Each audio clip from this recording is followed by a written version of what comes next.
What is up, everybody? Welcome back to another video slash podcast. That's right, we're here doing something a little bit different. Now, if you are watching the video format of this, maybe you're on YouTube, this is kind of like every other video, so there's not a lot of things going on here that are different. However, if you're listening to this on Spotify, yeah, that's right. You probably don't even know. It's going to be uploaded in two different formats, as a video, but also just the audio. So for certain videos, this won't work, and I won't be able to do this. For example, for breaking down a player, it won't really make sense to make an audio version of that because you won't be able to see anything. But I thought this would make sense. This feels like where a lot of trends are kind of going now as people have formats like this. And for me, most of my videos are super long anyway. So really, what's the difference between calling it a podcast and also calling it just a video? Doing both. I was like, hey, it makes perfect sense. And then there's also some versatility to it as well. I asked Rad when I was thinking about starting something like this, and he was on board because it allows him to be a little more flexible, but also potentially do shows without having to show himself on the screen. However, I was like, why don't I just continue to show myself on the screen for those that are watching it on video format? And then it's just like a video too. It's kind of like 2 for 1. So you can get either way that you want it. A lot of my videos are just very long, but there's not really segments to them. You know, a lot of people do that kind of thing now where they'll either go live or they'll do a long show and they cut it into segments and make like multiple videos.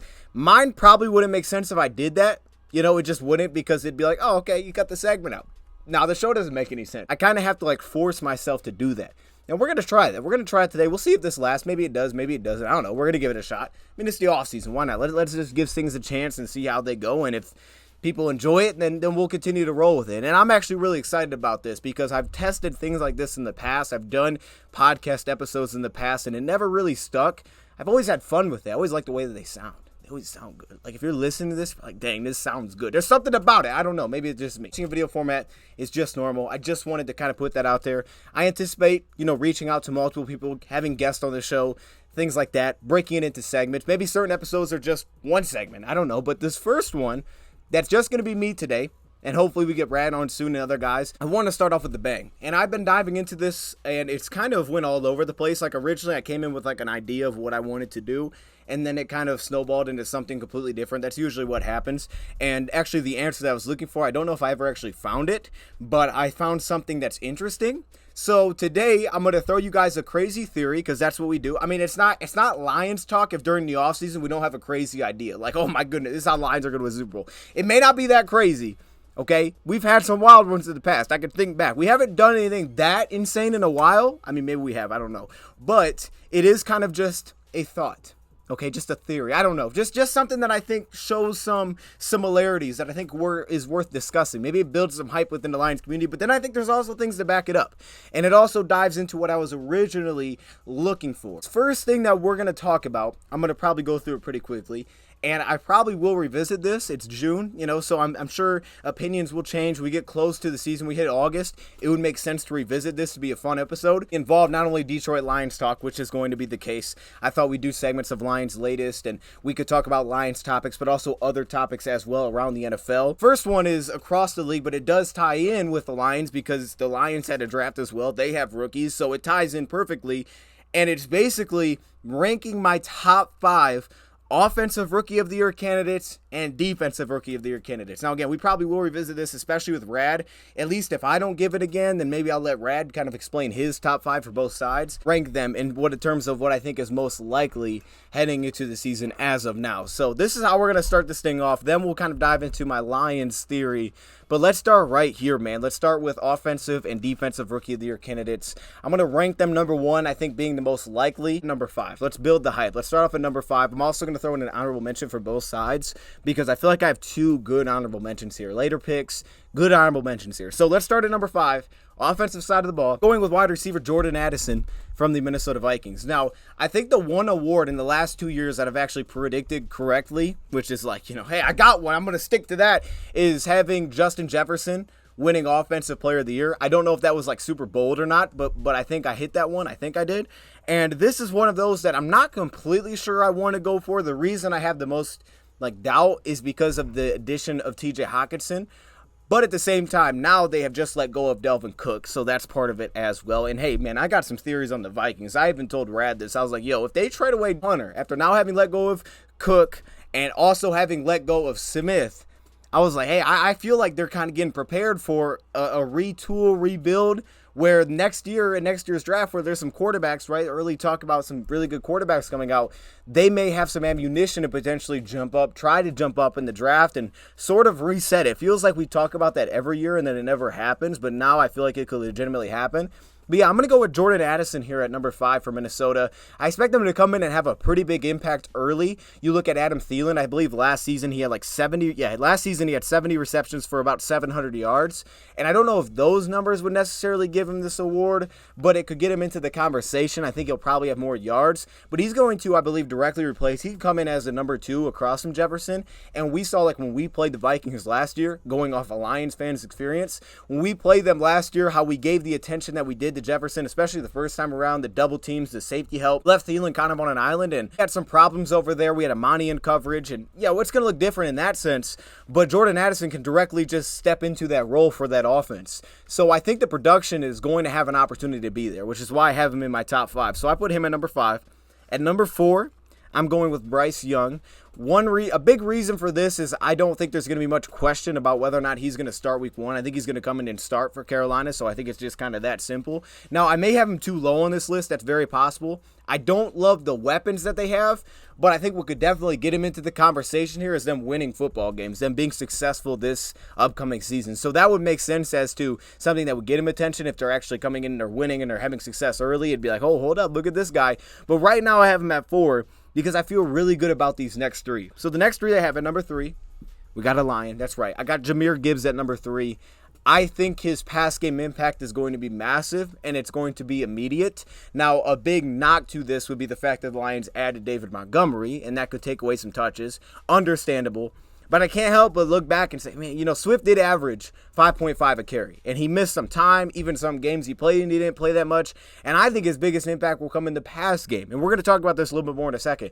But I think he's going to have a huge impact there very quickly. Now, that doesn't mean he'll be the leading receiver like Todd Gurley when he was with Jared Goff, because I feel like, we have a proven weapons right now, specifically with a guy like St. Brown. We kind of know that he's going to be the guy.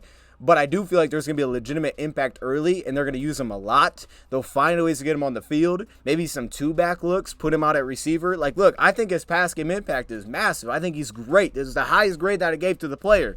So I'm putting him at number 3. I think it makes sense to Jared Goff's skill set. We saw the impact of Swift when he was healthy, and I'm going to go with Jahmyr Gibbs here. At number 2, I have Bijan Robinson. This one, a lot of it is just for simply touches. Okay, we have Arthur Smith coming from Tennessee. Of course, he had Derrick Henry there. I expect Bijan is going to get a lot of touches. Now, they have some other solid backs there, so, we'll see. But they have a nice offensive line, I think, that they put together, so there should be some success on the ground. You have Desmond Ridder, which makes me think that they're going to try to lean a little bit more on the run game this season, which means that I think just the opportunity is going to be there for Bijan Robinson. And I believe he's the favorite in terms of, odds to win this. So I put him at 2, which leads me to, at number 1, having quarterback Anthony Richardson. Yeah, I'm putting Anthony Richardson at 1. That's right. I'm giving y'all, hey, it's June, okay? Everybody's going to forget next month who I put here. I'm putting Anthony Richardson at 1.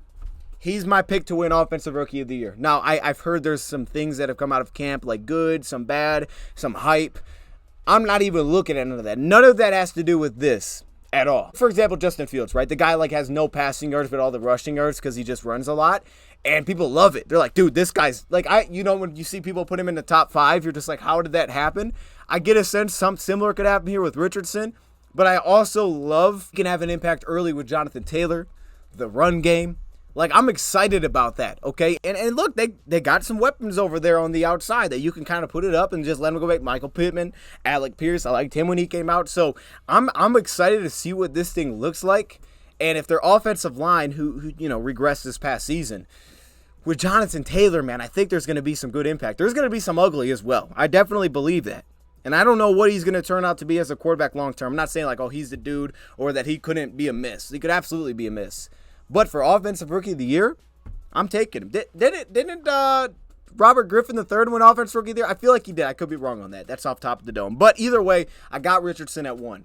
My honorable mention offensively, and I consider putting him in here, is Tank Dell, the receiver for Houston. Concern here is, hey, Houston might go out and sign DeAndre Hopkins. That's a possibility. It sounds like that's a possibility now. All of a sudden, there's odds for him actually going there. So, you may end up going there, which would change this a little bit. But, as much as it's no way, I look at that receiving core, I like a couple of those guys. You know, we got Brandon Cooks that's going to Dallas now. They got Nico Collins over there. But the fact that Tank Dell's in the slot, I've heard rumors, I don't know if that is true, that C.J. Stroud really wanted him. Someone that he can lean on. I'm going to go with Tank Dell. You know, the smaller receiver, the shifty receiver. I'm going to go with that guy to be the guy that C.J. Stroud can outlet to early. The defensive side of the ball, this one was much more difficult. Like, I felt good about the offense. Defense, I don't feel very good about. I'm going to be honest here. Okay, so here we go. Number 5, Will McDonald, the 4th, the edge rusher for the New York Jets.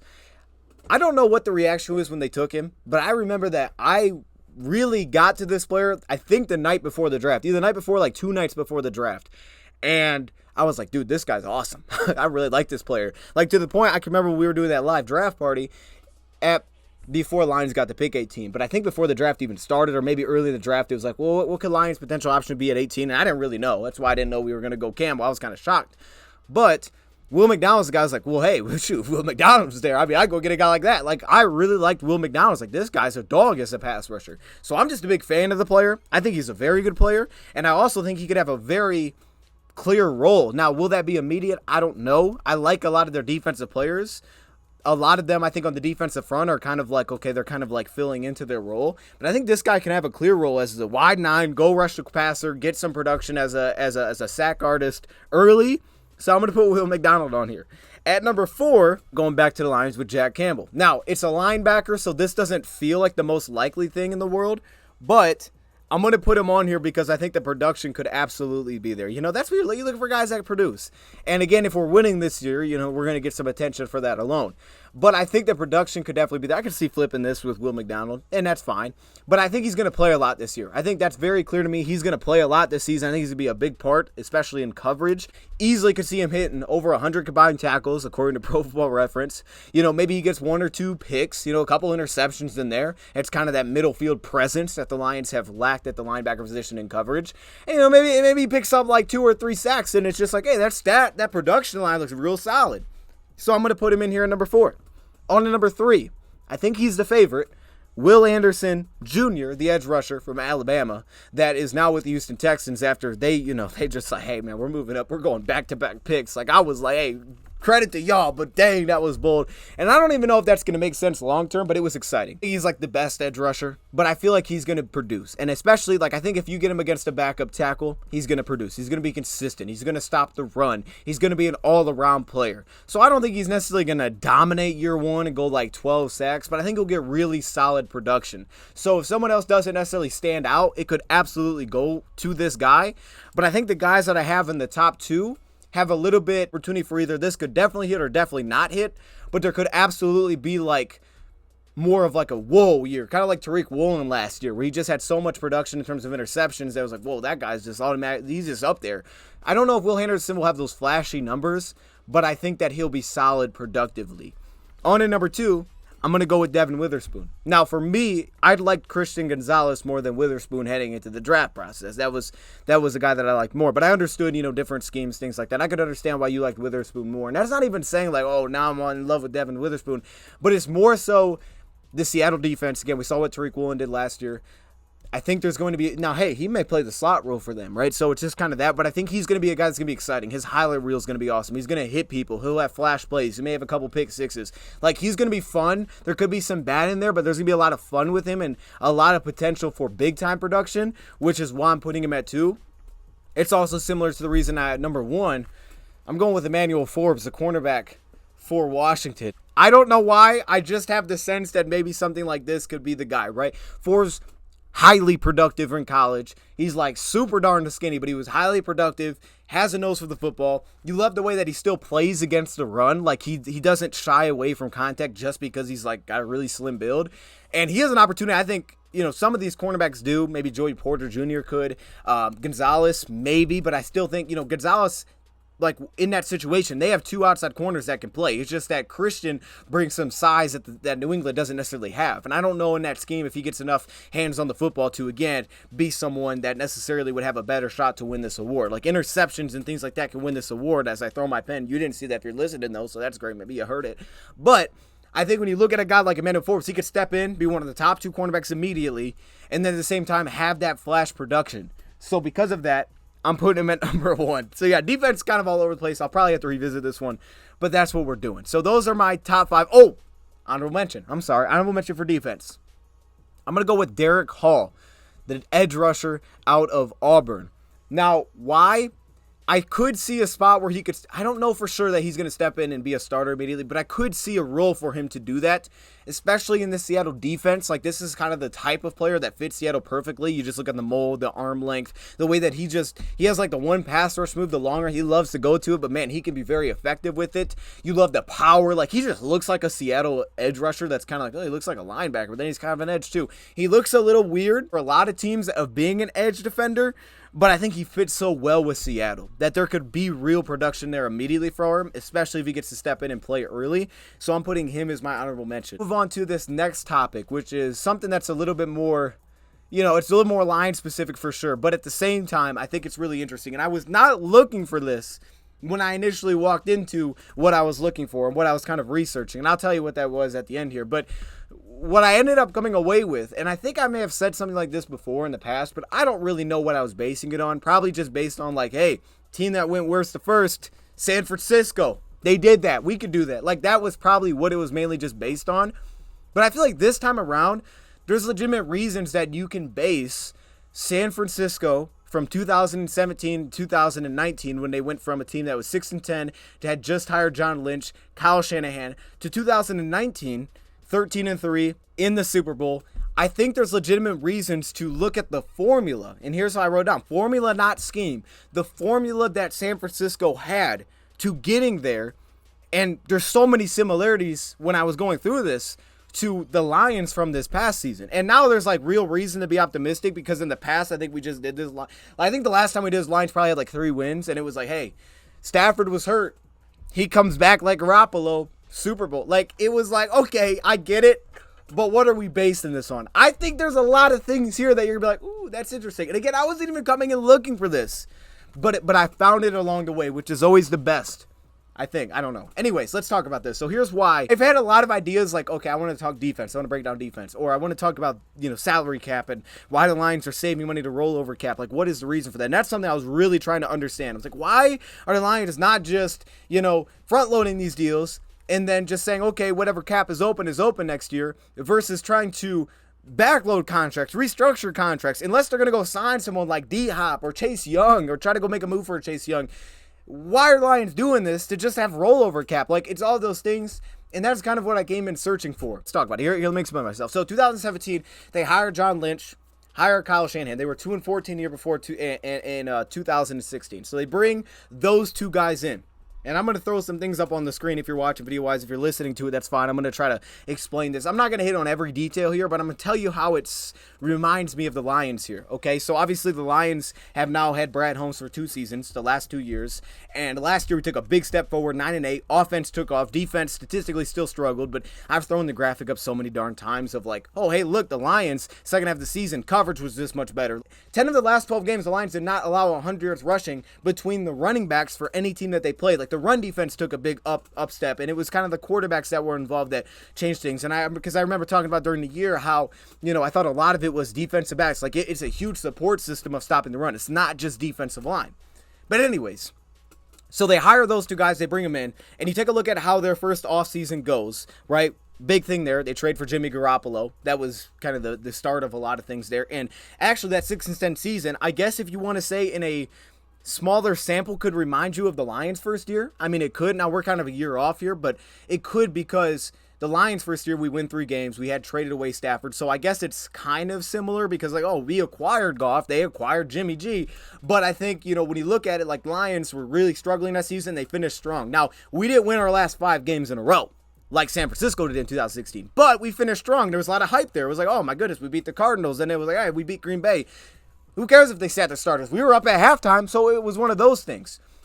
The point is, though, you take a look at some of their key additions. I'm not going through all of them, but the key additions and how this reminds me of the Lions. So 2017, if you're not seeing this on the screen, they finished 20th in offense and 25th in defense in terms of points for and points against. That's the numbers that I'm going to be using this whole time. Just keep it simple, Pro Football Reference. I'm also going to throw PFF grades in here as well to keep it simple.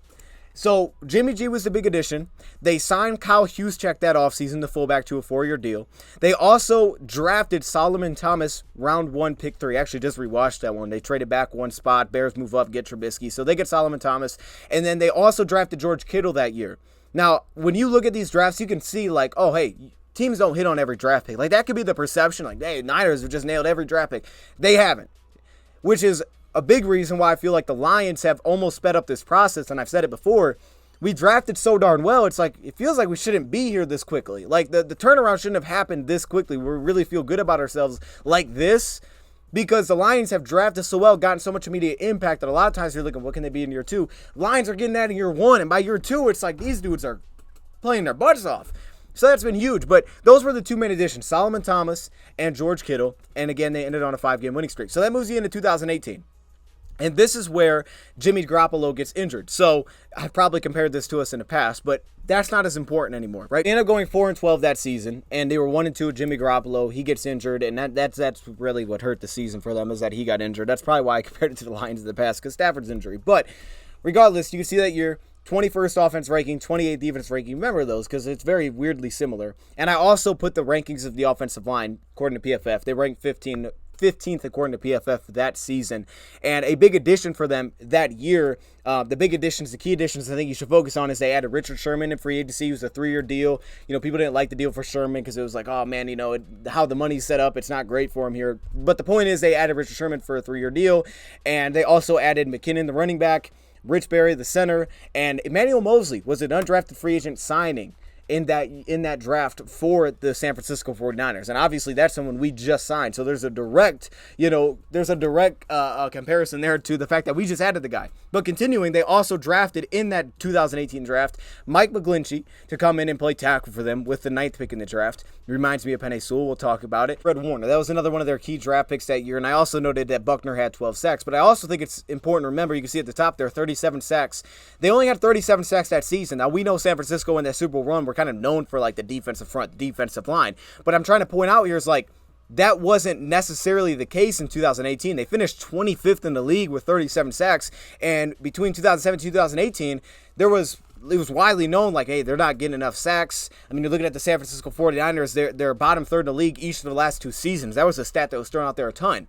But then all of a sudden, 2019, you look at it and you're like, what the heck just happened, right? Jimmy Garoppolo's back and healthy. He has a solid season. I mean, I think it was 27 touchdowns, 13 picks. It was like nothing insane, but he had a solid season.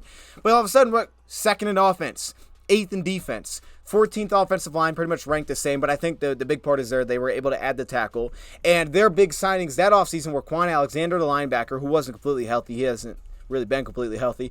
Dee Ford was a big signing, which was more known for the pass rusher, the speed rusher, the get off. I mean, it was John Lynch even said he might have the best get off in the league. Like, that was the speed rusher. And even though I don't think he played in every game, he got a massive deal, but it was about the leadership is what was brought up when they brought him in.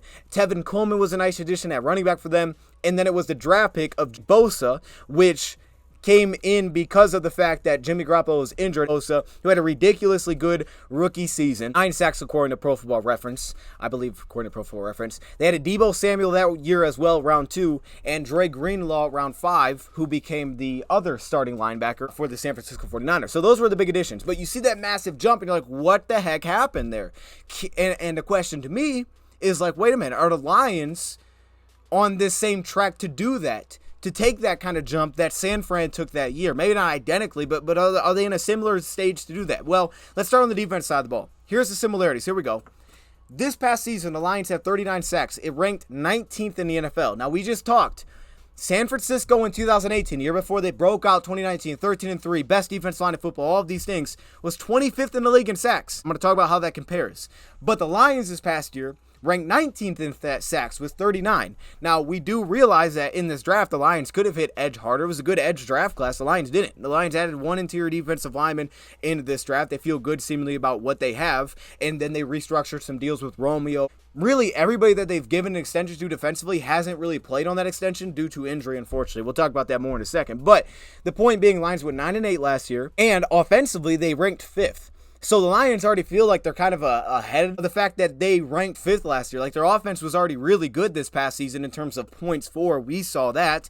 And I would argue that what the Lions needed offensively, and we won't really go into the offense side, more the defense side, because that's the spot that has to prove itself. But offensively, right, you have Jared Goff back, keeping Ben Johnson. I'm not saying Ben Johnson's Kyle Shanahan. Kyle Shanahan is incredible. We know what he does schematically there with the run game and those things, the way that he creates, the fact that they average the yards that they do per carry. And we'll talk about that. But Kyle Shanahan, we have Ben Johnson, so we bring back a outstanding offensive mind clearly last year, and we were kind of shocked to get him back. We have our quarterback, right? So they had to go get their quarterback. He got back. He was healthy. We have our quarterback. And then also you look at our offensive line ranking 8th. I would argue we didn't need any starters on the offensive line. When Big V decided, hey, I'm coming back, we didn't have him at all last year. We needed backups. And this is the first year I feel pretty darn good about what we have at backups. You drafted Kobe Sorsel in round 5. It looks like he's going to be a backup guard. You signed a backup tackle from the Chicago Bears that was let go in the same month that you ended up signing him. And then you also added Graham Glasgow, who has versatility. So you feel good about, like, hey, we got an 8-man rotation here.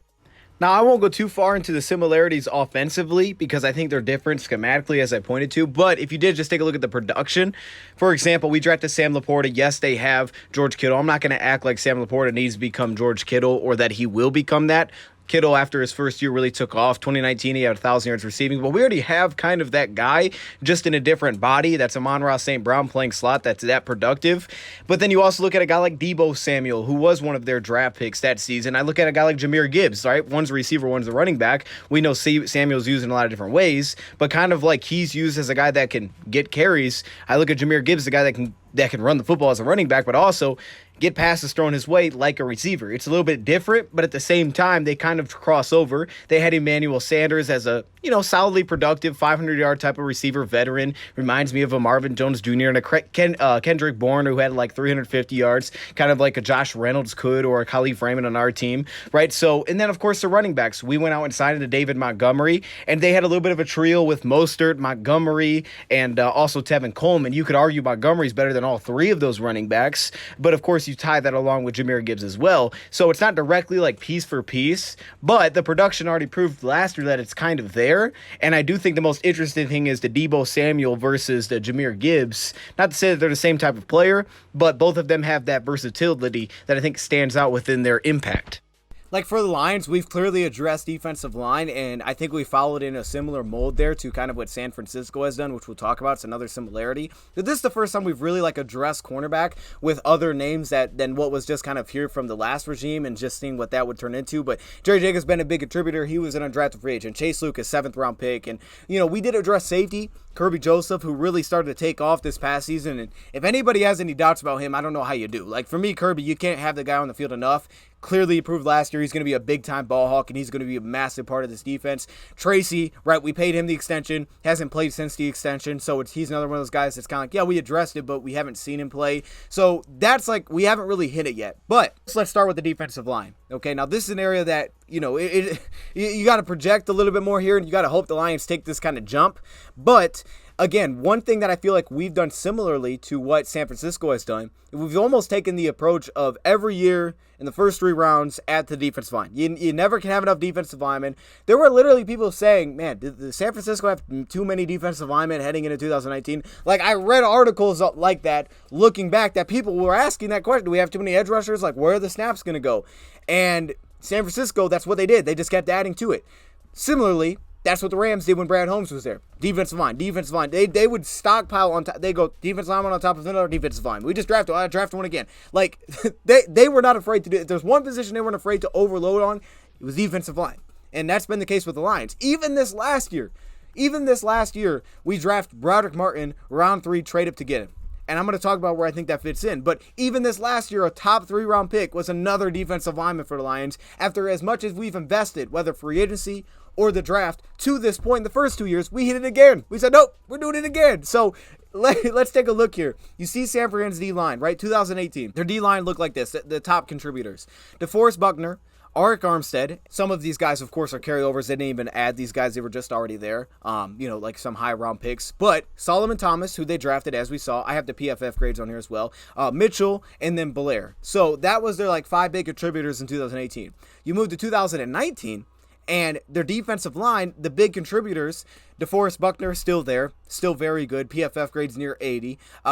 Arik Armstead's the guy that took the biggest jump according to PFF. And as I pointed out earlier, in 2018, you looked at a guy like DeForest Buckner, he had 12 sacks. Yet he had 12 sacks and they still were in the bottom third of the league of sacks each of the last 2 years. So he had the production, but as a whole, as a unit, it wasn't there yet. You had a spot like, oh, this guy's lighting it up. But as a unit, we're not getting the sacks yet, right? That's not coming into fruition yet.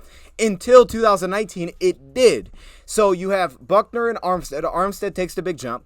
They added DJ Jones, who was a round 6 pick previously a few years back. I don't believe he's any longer with the team, but that was one of the changes they had. Nick Bosa, in his rookie season, had 9 sacks. Hutchinson had 9.5 this past year, I think, according to Pro Football Reference. And then, as we said, Dee Ford, and he didn't even play like every game. I don't even know if he was considered a starter that many games, but he was the get-off guy. He was the leader, right? He was that. He signed a massive deal with them. Whether or not you want to say he lived up to it, it was a big part because it was leadership. It was a different element to their pass rush. It's kind of like receivers. It's like, oh, let's build a basketball team. Let's have all different styles. He was a different style for that defensive front that they put together.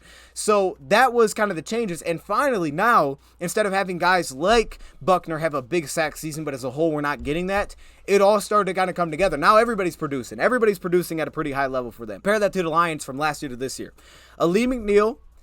Can Aleem McNeil take the kind of jump that Arik Armstead did? I believe Aleem McNeil's position is going to change a little bit this upcoming season. It looks like he's losing some weight, slimming down a little bit, potentially going to play more of the 3-tech type of role like he started to this past year when we stopped kind of playing Michael Brockers, and post-bye week, we started putting him in that position. Giants, he lit them up. We saw that. So it looks like he's transitioning into being more of that position. It was a spot that I thought the Lions would have to address. They didn't, which I think kind of tells you that he may be playing more of that role that he transitioned to because he's a good athlete. So can he take that jump? He's been very good for it. I love me some Aleem McNeil. I feel like I praise him every time we do like an all-22, but I love me some Aleem McNeil. So I have really big-time confidence in him. He's one of the guys that are going to have to get paid soon, and I expect that he's going to get paid. He's going to be taken care of. But can he take that kind of jump?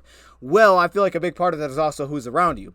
Isaiah Buggs was nice this past season, but he was the guy, if you remember, we kind of touched on, like, we like Buggs. We gave him a 2-year deal, but we'd like him to kind of be more of the rotational guy, not necessarily the starter, right? It'll help him be more consistent, be more energized because he's a rotational guy. So you draft Broderick Martin, and I feel like that's kind of like at least a long-term outlook of like, okay, he's the guy that's going to take over and be that guy and allow the rotation with an Isaiah Buggs. Plus, Broderick Martin just physically, the way that he's built, has more of the traits that I think you're looking for. Arm length, size, that kind of thing.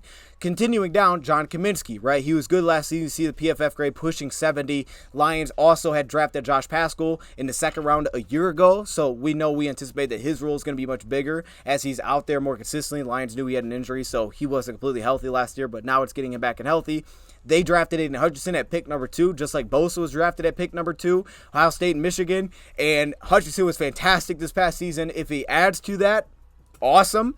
And then James Houston, I'm putting right there with a guy like Dee Ford, because James Houston may not be like your all-down player, but James Houston is kind of at very least, the get-off, the change of pace, the speed rusher. He's the guy that changes up the basketball team that you have. And that's not even including the guys that we've really paid. Charles Harris got a 2-year, $13 million extension.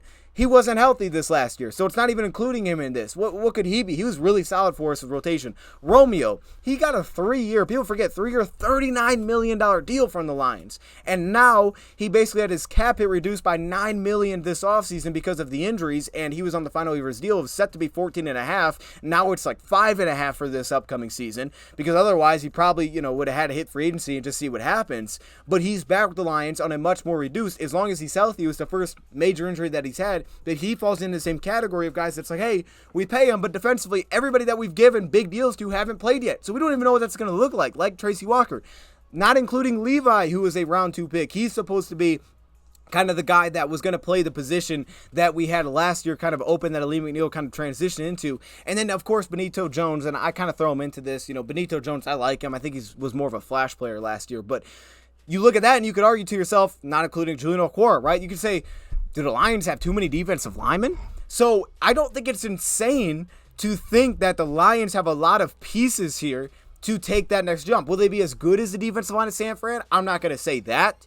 They don't necessarily need to be that great. But can they definitely take a step forward? Absolutely. Number one, because a lot of these guys are finally now going to be playing for the Lions, hopefully. Number two, the investments have been there. first round picks, second round picks, third round picks, money. Like, we've invested heavily in this position. And if it kind of comes together like it did for San Fran finally in 2018, if it starts to come together like that for the Lions, we've said this many years, this feels like a defense front that could absolutely, or it should on paper based on what you've invested, the return on investment should be legit there. So that's the first comp. The second comp, however, is how much does coverage have to do with this? Okay, here's why I say that. If you look back, 2018, 2019, right, for San Fran, look at the jump here. 2018, San Francisco's defense, who had a pretty good amount of similar names, was ranked 31st in passer rating allowed, and this is pass defense whole, so this impacts everybody, not just secondary players, which is why I throw linebackers and safeties into this. 31st in passer rating allowed. They gave up 35 passing touchdowns to 2 interceptions. That's awful in 2018, and a 63.5% completion percentage. Now look at who is in their secondary, right? Richard Sherman, he signed a 3-year deal. I view Richard Sherman as kind of like the scheme guy. Now he took off, he had his best season in 2019, but he was like the scheme guy. He was the guy that you bring in from Seattle, cover 3, off coverage, half turn. Like, he's the guy that kind of is like, okay, maybe we're transitioning scheme. They had Robert Saleh at this time, and he's kind of the guy for that. Like, he fits in perfectly to what the scheme is going to represent. They had Witherspoon in there who did not play very well, so you know you have to have 2 good cornerbacks. We saw that last year, right? It's like, hey, if one's playing well, but the other one's not. When we had 2 solid corners, it made a world of difference. When Jerry got back and healthy, it made a world of difference. I've shown the stats before. All of a sudden, Lions pass defense, outstanding in terms of touchdown to interception ratio, best in completion percentage allowed. The only issue that they had was yards per game allowed was too high, right? That was the big issue that they had. But they were really good in those 2 categories once Jerry got back. It was just about having 2 solid corners, not even elite, just 2 solid corners out there. We had some struggles. You could argue kind of like what we had with Amani last season, early in the season, unfortunately. They had K'Waun Williams as well. He was solid. And then at safety, they had a lot of rotating pieces because of injury. Does that not sound like Tracy Walker, who was injured this past season, but has been very good when he's healthy? So they had a lot of movement going on there. Then you move on to linebacker. You have a guy like Fred Warner, who was young at this point in time, solid season in 2018, but he didn't have his duo. He didn't have his partner. He didn't have the guy with him to roll with. I mean, it was Elijah Lee. We had Elijah Lee for a time there. They had Smith in there. Like, he didn't have that guy next to him that was like, this is the future of this linebacker group.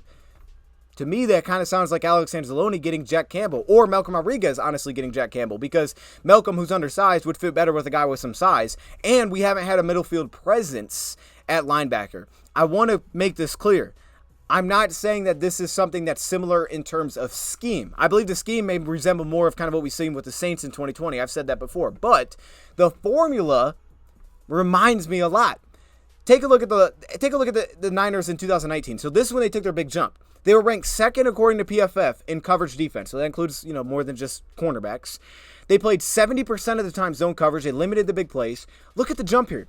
7th in pass rating allowed at 83. 23 touchdowns to 12 interceptions, which, by the way, is very similar to the Lions last year, who allowed 26 touchdowns to 12 interceptions. And again, that stretch, they were fantastic. Lowest completion percentage, really good touchdown interception ratio. Allows like 14 to 10 in the second half of the season. And a 61.3% completion percentage. So what were the changes? Something had to change. I mean, the personnel had to change. So we know the defensive line took the step, which is going to be step 1 for us. Clearly, we've built through that. Now it's about it taking that step. But one thing that David Shaw said, and I was actually looking back, you look back to last year, top 5 secondaries in the league, or top 5, coverage units.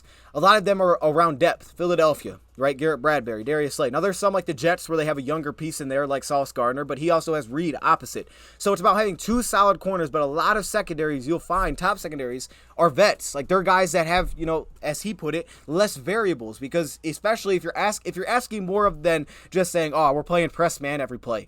Cover your guy. If you're asking them to change responsibilities, play multiple different zone looks, pass off and cover, like if you're asking a lot of these football intelligent more aspects, having a rookie can be much more difficult because there's or a guy that's, hasn't played in that before like we had these past couple of years. So we kind of had to lean towards that. That's why I think the scheme could change a little bit.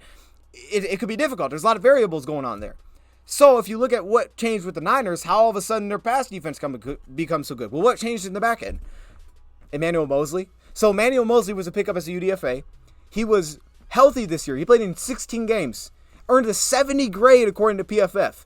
They had their opposite. They had their opposite of Richard Sherman, and it was Emmanuel Moseley. Different body type. Very good athlete. I've compared him to Marshawn Lattimore just in terms of the build. Very good athlete, a little bit undersized, but he was the opposite of Sherman. He was like, hey, I'm your number 2. Now you got a solid number 2. We can play off of that. Williams was still in there. He improved. Now at safety, they had healthy. They had a healthy Jimmy Ward. Played a healthier Jimmy Ward, played 13 games. Tart, 12 games. Now, Tart for them was kind of like Tart for them in terms of his build, very successful run defender coming out of college.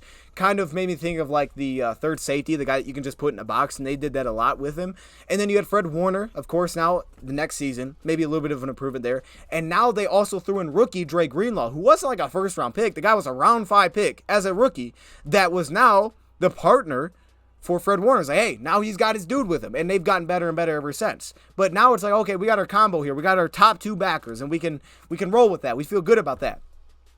Does this not sound like the Lions in a little bit of a sense, right? So Lions last season as a whole, 26 touchdowns, 12 picks, 25th in pass rating allowed, 94.2. So it's still not as low as a floor as, the Niners had in 2018, 63% comp. And again, they had a really good stretch, but I'm not even going to go down that path. Last year we had Okudah, Jacobs, Harris, Joseph, Elliott, Rodriguez, and Anzalone. You can see their grades there, a lot of 50s and 60s according to PFF. So what's changed? Cam Sutton signs a 3-year deal with the Lions. Richard Sherman signed a 3-year deal with the Lions. Richard Sherman and Cam Sutton are not the same player. They don't play exactly the same. But it to me signifies somewhat of a scheme may change a little bit to this, right? Because he fits this. And at the same time, it's the vet. It's the proven guy. It's the guy you bring in and say, hey, look, we got a lot of question marks back here, whether it's injuries or young players. Just get the proven cornerback on the outside that we can rely on. That doesn't mean he has to be the elite number 1. Richard Sherman became that. But if he's just solid, you feel good about what you have on one side. And there's flexibility. He can play in the slot. We've seen that, right? Lions had that guy, 3-year deal, just like Richard Sherman. I think even their contracts are similar, but it was a different time. Emmanuel Mosley. Literally, we took Emmanuel Mosley from San Fran, who, if he's healthy, has been very good these last few years. It's literally just been about health, so we'll have to see how that plays out. It's going to be a huge factor, of course, huge factor with every team. Jerry Jacobs, we have, again, I love Jerry Jacobs, especially if he's a backup and that kind of piece. Will Harris, they brought back after the season. These are really solid, backup corners for us. Kirby Joseph, right? I expect Kirby Joseph to be a dog. Like, I don't even think that's crazy to say, like, oh, you're anticipating Kirby's to be really good. Yes, I am. And I expect that he will be. And then again, Tracy Walker. So what do we have at safety last year? Well, we had Deshaun Elliott, who I thought played fine. I thought he played good for us. I like Deshaun Elliott. But they didn't bring him back. And he also was benched at one point during the season. But we paid Tracy to be that guy at safety. So if Tracy can get back and be healthy, kind of like what San Fran had, that would be outstanding. But we also added C.J. Gardner-Johnson, where based on, wherever we're healthy at, if we need him at safety, you can do that. That's what he did last year with Philly. But he also has a background as playing that nickel position with New Orleans. But again, it's another vet. It's another guy that, the variables that he's going to see, like the things that he's going to see are not going to be brand new. It's like, okay, he's done this. He's played different roles. And I will point out that Tart, who's a very good run defender, as a safety that can line up in the box for teams that play a lot more nickel and dime. And I pointed out in my last video, 89% of the time in 2020, the New Orleans Saints were either in a nickel or dime package. A guy like that has to be able to step in and stop the run. And I feel like Brian Branch, it's his best trait. And we know what C.J. Gardner-Johnson's physicality brings as a run defender. So you kind of know what you're going to get. And then at linebacker, we have Malcolm, who I think will probably be more of a backup now. But again, you can play 3 off-ball linebackers. You can play them all at the same time. But I think the biggest thing is there, Jack Campbell. Now, I don't know how he's going to play this year. Maybe he doesn't play well. I think he's be good. He was the round 1 pick, so Lions are anticipating that. And it sounds like they expect him to be an immediate contributor, just like Jahmyr Gibbs. But like San Fran, who had a Dre Greenlaw, he stepped in as a round 5 pick to pair with Warner. You're pairing Jack Campbell with a proven linebacker in Alex Anzalone, and I think it actually opens up Alex a little bit. And if he's out there with Malcolm, who gives you something different, middle field presence, that kind of thing. I really like him for zone coverage, especially as a run defender. So when I'm thinking about this, how can I not look at this and be like, man, there's so many similarities here. Now, I'm going to go one more step a little bit deeper because this is what I was originally looking for. Just want to give you guys something to think about. So San Francisco, right? I've been trying to dive into the cap numbers. A lot of the multi-year deals that the Lions have given out have been set up in very similar ways, right? Whether that's Cam Sutton, whether that's Alex Anzalone, whether that's David Montgomery. Maybe it's a 3-year deal where it's not necessarily front-loaded, so their cap number is at the lowest this season. But when you look at it, 2025 is an out. 2024, they're basically locked in. Like the out is bad. Like for example, Cam Sutton, if he was, his out in 2024 is $17 million in dead cap. So it's like that doesn't make sense. So he's kind of locked in for 2 seasons, but there is an out in 2025. So even though his cap number is higher in 2024 and 2025, there is an out in 2025. And that's how they set up a lot of these 3-year deals that they have given out, for example, this offseason. But this is something that I thought was really interesting when I was looking into why front load, why rollover cap. And, if my math is correct, and it definitely could be off, you're just doing like the small math. If you took like what the Detroit Lions have right now. So as of this moment, according to Over the Cap, they have $23.7 million in cap space available. If you take a look and you rolled that $23.7 million over next season, right? If you took that and you added it to the projected salary cap, whether that's Over the Cap's 256 or whether that's just adding it 10 million or even the 8%, right? If you add that rollover to that next year's salary cap and you did that for the next 2 seasons, technically speaking, you would be getting closer to the number of what the original cap is set in the next 2 seasons. You would actually be like essentially adding, not in a big way, but you'd be adding a little bit of money if you basically spent 90% of your salary cap each of the next 2 years and rolled it over. The reason it's 90% is because according to the CBA, I believe the new one is the same way, you have to spend 90% of your salary cap through a 3-year span. And right now, the Lions have spent about 89.5% this year. It's through the 3-year span. Last year, I'm pretty sure they went way over it. They only rolled over like $1.5 million in cap space. But this year, right now, they're set to roll over like $23.5 million. And that's about 89.5%. They should be fine being able to do that if they wanted to. Things will probably come up. The cap number will probably dip a little bit. But the point is, Lions have a good amount of cap space to roll over into next season right now. If they don't make a splash and they just, kind of adjust the roster as it goes, they can roll over some really nice cap space into next season. And if you do the math on it like I was trying to do, I believe it actually makes sense to continuously do that over and over if you kept spending 9% every single year. You can spend over, you just have to spend at least 90% within that 3-year span. The 3-year span actually begins, I believe, next season, 2024, 2025, 2026, and then it begins another one. You just have to spend 90% each of those 3 years. Anyways, when you take a look at San Francisco, and this happened in the same time span, so we know they traded for Jimmy Garoppolo. When they traded for Jimmy Garoppolo in 2018, they decided to give him an extension. They had a lot of cap space. They had a ton of cap space. They rolled over like $56 million, right? So obviously they had to spend it as well because you have to spend that percent. I think back then it may have been like 89%. But you had to spend it in a 3-year span. But they rolled over like $56 million, tons of money. So what they did with the over $100 million in cap space they had is they said, look, we're going to front load Jimmy Garoppolo. We have the money. We're going to front load his extension. You don't see this a ton. They front-loaded his deal, meaning the first year for Garoppolo in 2018 was a $37 million cap. And I know at the time people were probably like, oh my goodness, he's getting paid so much money. But really for San Fran, and this is what it comes down to with contracts, it's always about timing. It's not about how much does he get.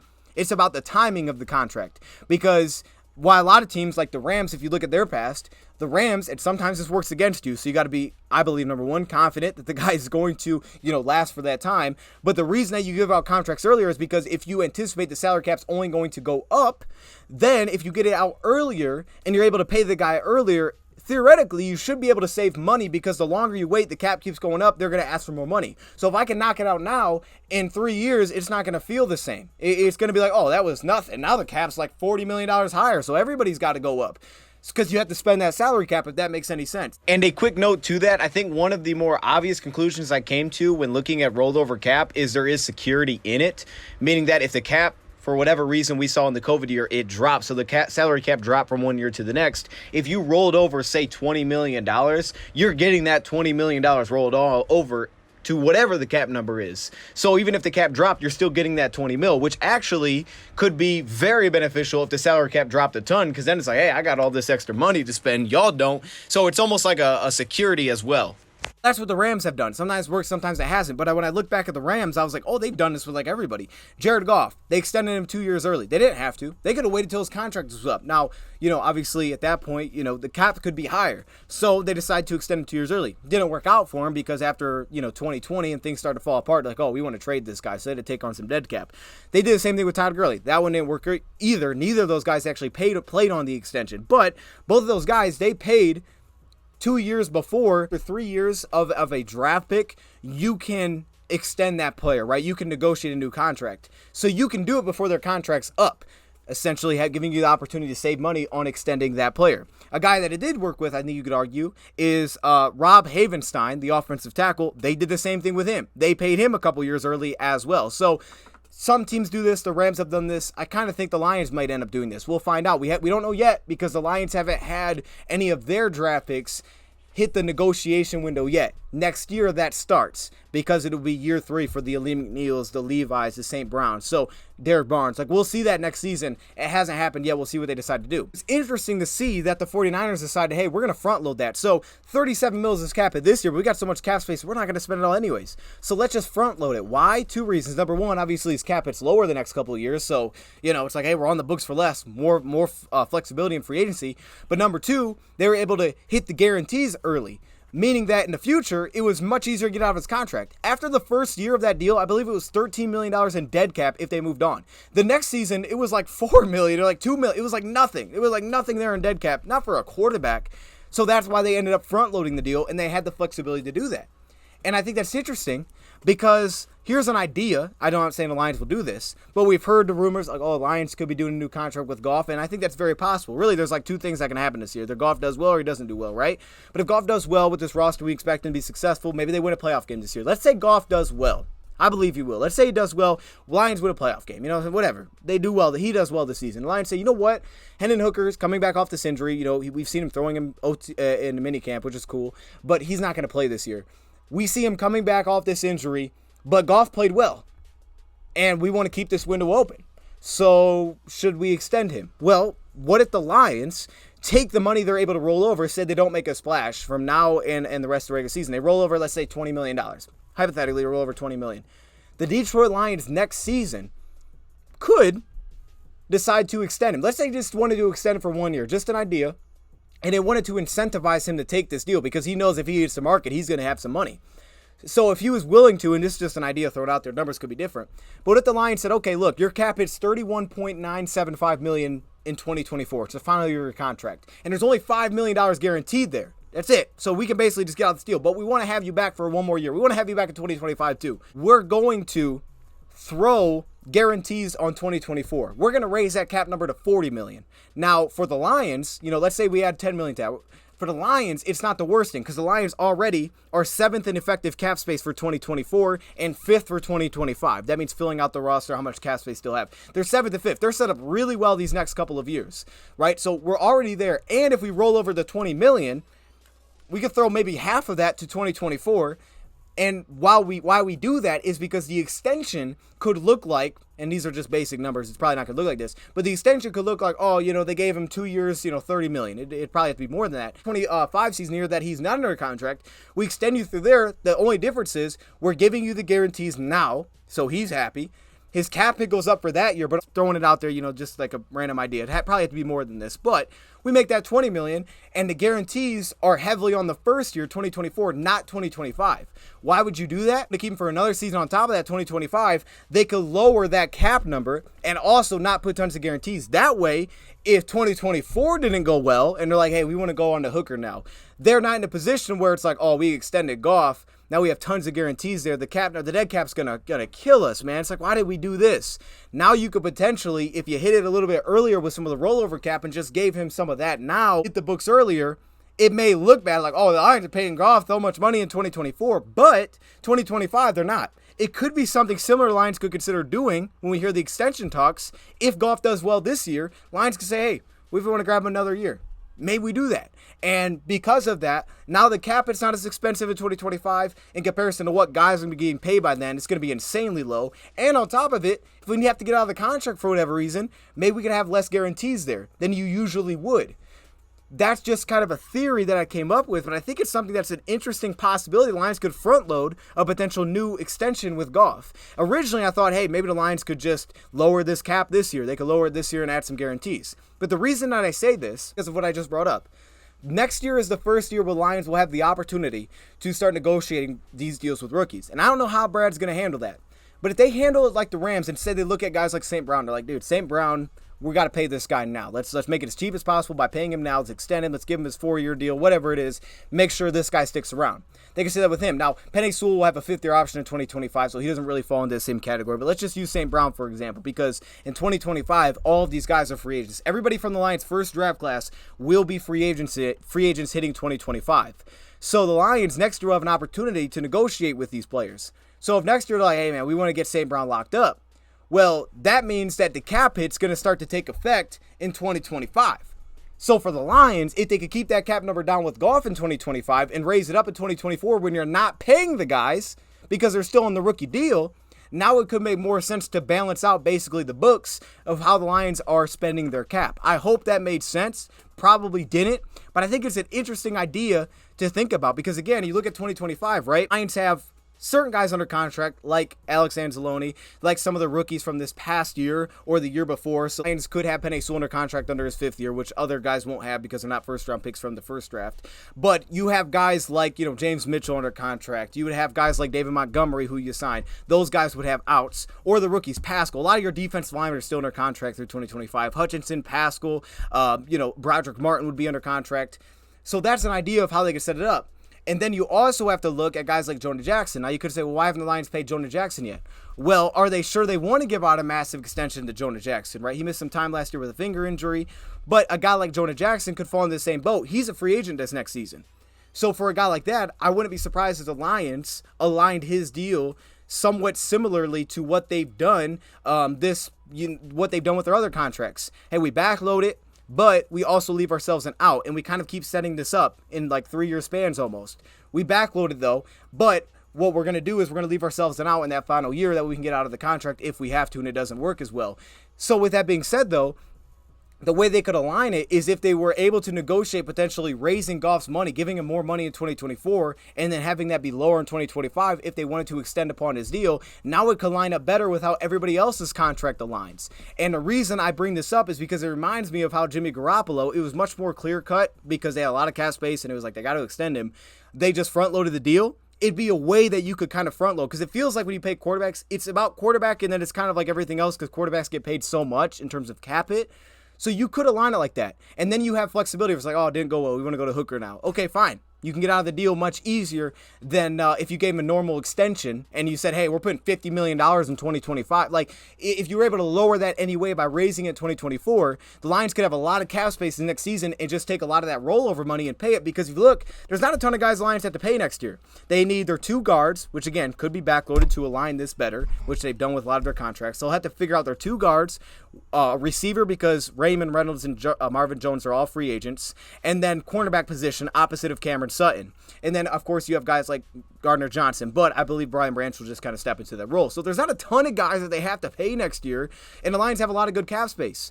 So I think it's just kind of an interesting idea. And again, it would follow along kind of the Rams' way of how they do contracts after rookie deals. Plus, on top of this, if you look back at the Rams and you ask yourself, to what Dan Campbell said, maybe you heard it this week, you may have heard the sound bites, where Dan Campbell said, I feel like, Jared Goff's a much better quarterback here. And I remember when this question came up, and some people thought I was crazy probably, and I was like, I don't think Goff hit his ceiling yet. And I didn't think he did. And I think last year was Jared Goff's best season in the NFL. Not just because of numbers alone, even if it maybe was his best statistical season, but a lot of because of what Dan Campbell said. Jared Goff had a lot more on his plate. Let me remind people, okay? If you don't remember, let me remind you. Last season, the Lions beat the Jacksonville Jaguars 40-14. Okay, Jared Goff threw the ball 41 times in that game. With the Rams, there's a lot of talent over there. Jared Goff is on his rookie deal. What the Rams did to open that Super Bowl window is they said, hey, Goff's not getting paid right now. We're going to go out and sign everybody. Let's go get Brandon Cooks. Let's make all these trades. They didn't have first-round picks for 3 straight years. They were making moves, right? They got Cooks. They got Jalen Ramsey. They were paying big free agents, short-term deals. Like, bring these guys in. We're going to try to win. It didn't work, but they got there, right? They got 13-3. It fell apart in 2019 because the offensive line fell apart. They went from one of the top offensive lines to one of the worst. So that's obviously something the Lions have to take care of, and they did again this year. So that was the first step. And then on top of that, Todd Gurley gets injured. You already paid him. Then they had to let him go, eat the dead cap. So now there's no effectiveness there. Brandon Cooks let go because they don't have cap space. So like, hey, we got to move this guy. So they trade him away. So things fell apart once the cap met up with injuries, met up with what Jared Goff was now getting paid, because then they eventually extended him, but they started to try to, bring in all these guys while Goff wasn't getting paid. Then the first year he starts to get paid, was his 5th year, and it still wasn't even part of extension. They're like, all right, we got to move this, man, because we don't have, the players around him based on the way that we went all in when Goff was on his rookie deal. With the Rams, they had a lot of talent, and it was almost like, you guys remember, they played all the 11 personnel, a lot of motion pre-snap, and it was a lot of play action. Like almost everything was through play action for Jared Goff. It was play action, set back, and then hit somebody. It was lean through Todd Gurley in the run game, who was, an MVP type of player, and then we have some great receivers, and that's how we're going to win. We're going to win through the weapons, essentially.